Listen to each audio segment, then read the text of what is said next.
بعد آپ نے کچھ ایکٹیویٹی شروع کی ہے. اس ایکٹیویٹی کے لیے ہم عنوان مقرر کرتے ہیں اقدام کا، انیشیٹو لینے کا. اور وہ کیا ہے کہ مکے والے تو بیٹھ گئے ہیں مکے میں کہ چلیں ہمارے سر سے بلا ٹلی. وہاں بھی بہت سیانے لوگ تھے، بڑے بڑے ڈپلومیٹ تھے. انہوں نے جو بھی ہاکس تھے ان کو یہ بات سمجھائی کہ دیکھو ہمارے سر سے یہ اتر گئے، چلے گئے یہاں سے، اور یہ نیچے ہو کے بیٹھنے والے تو ہیں نہیں، دعوت و تبلیغ تو کریں گے ہی کریں گے. تو ان کا پھڈا ہوگا عربوں کے ساتھ، باقی عربوں کے ساتھ. تو باقی عرب ان کے ساتھ وہ کر دیں گے جو ہم کرنا چاہتے ہیں، اور ہماری تلواریں اپنے بھائیوں کے خون سے آلودہ ہونے سے بچ جائیں گی. یعنی ہمیں مارنا تھا ان کو، ہمیں ضرورت نہیں پڑے گی خود مارنے کی، عرب معاملہ چکتا کر دیں گے. اور بالفرض اگر یہ سارے عربوں پر غالب آ گئے تو اپنا ہی بھتیجا ہے، غیر تو نہیں ہے نا، ہمارا ہی خون ہے، گویا ہم غالب آ گئے. اب یہاں سے پھر اس بات کی طرف واپس جائیے جو میں نے آپ کو شروع میں سنائی تھی کہ مسئلہ کلمہ پڑھنے کا نہیں تھا، مسئلہ مفادات کا تھا.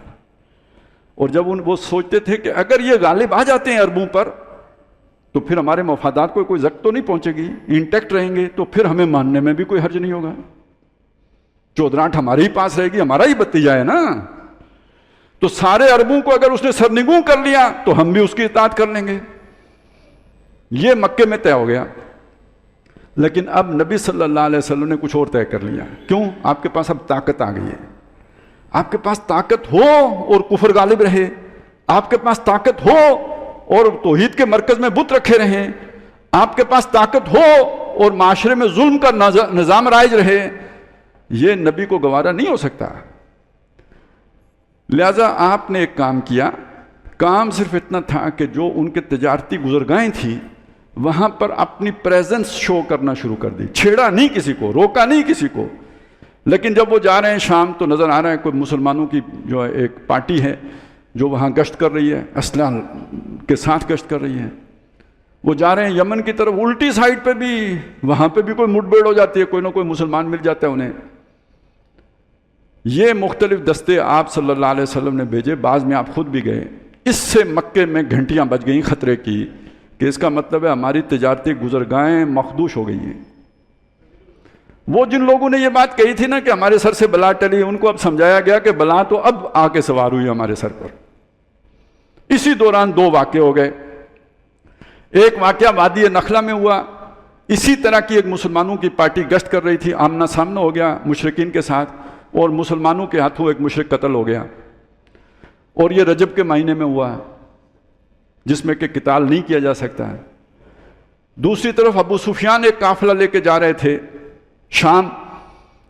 اس کا مسلمانوں نے پیچھا کیا، پکڑائی نہیں دیا، انہوں نے نکل گئے اور شام سے جا کے انہوں نے کال SOS بھیجی مکے کہ آتے ہوئے ہمارے ساتھ یہ ہوا ہے، واپسی کیسے ہوگی، لہذا ہمیں آ کے اسکاٹ کر کے لے کے جاؤ. یہ دو خبریں جب اکٹھی پہنچی ہیں مکے میں تو جو جوشیلے لوگ تھے، ہاکس تھے، جو پہلے ہی چاہتے تھے کہ جا کے کچل دیں ان کو، وہ غالب آئے. اور ابو جہل وہ 1000 کا لشکر لے کے آیا. یہاں سے اب آرمڈ کانفلکٹ کا دور شروع ہوا ہے، مسلح تصادم، جس کی پہلی جھڑپ ہے، وار ہے یہ. اس وار کی پہلا جو جھڑپ ہے، یا یوں سمجھ لیجئے کہ اس وار کی پہلی بیٹل جو ہے وہ بدر ہے.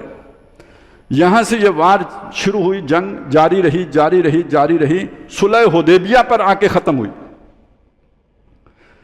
بدر ہے، احد ہے، احزاب ہے، پھر صلح حدیبیہ ہے.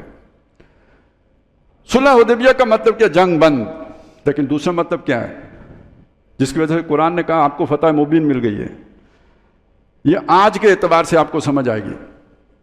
ایک ریاست ہے، کسی بھی ریاست کا تصور کریں، فرض کریں، چلیں ہم اپنا نام نہیں لیتے، ہندوستان کا تصور کر لیتے ہیں. ہندوستان کی ایک ریاست ہے آسام. وہ بغاوت کر دیتے ہیں کہ ہم ہندوستان کی حکومت کا حکم نہیں مانتے. وہ ان پر فوج کشی کر دیتے ہیں، لڑائیاں ہوتی ہیں 1 2 3. اس کے بعد ہندوستان کی حکومت بے بس ہو کے ان کے ساتھ صلح کر لیتی ہے کہ ٹھیک ہے آسام میں تمہاری حکومت ہمیں قبول ہے. تو یہ تو وہ بات نہیں ہو گئی جیسے بنگلہ دیش میں ہم نے مجیب الرحمان کی حکومت قبول کر لی تھی. تو جب مشرکین مکہ نے محمد رسول اللہ صلی اللہ علیہ وسلم کی یہ حکومت تسلیم کر لی مدینے میں، تو اس لیے قرآن نے کہا اب یہ ایک ریکگنائزڈ گورنمنٹ ہے، انا فتحنا لک فتحا مبینا، اللہ کی طرف سے تو ریکگنیشن تھی، لیکن جو زمین کے اس وقت کے حکمران تھے انہوں نے مذاکرات کر کے صلح کر کے در حقیقت اس کو ایک مکمل ریکگنائزڈ گورنمنٹ کی حیثیت دے دی، کیونکہ مذاکرات باغیوں کے ساتھ نہیں ہوتے، برابر کی طاقت کے ساتھ ہوتے ہیں۔ آپ دیکھیں نا، انڈیا کشمیر والوں کے ساتھ مذاکرات کرنے کے لیے تیار ہے؟ نہیں۔ اور ہم طالبان کے ساتھ مذاکرات کرنے کے لیے تیار ہوتے ہیں؟ نہیں۔ مذاکرات کرنے کا مطلب یہ آپ نے پاور تسلیم کر لیا ہے، اور ان کے علاقے کے اوپر ان کی حکمرانی تسلیم کر لیں تو گویا وہ علاقہ اب ان کا ہو گیا ہے۔ جو لوگ ہیں نا تقریباً 60-70 کے عمر کے، انہیں پتہ ہے بنگلہ دیش بن پہلے گیا تھا، پاکستان نے تسلیم بہت بعد میں کیا تھا۔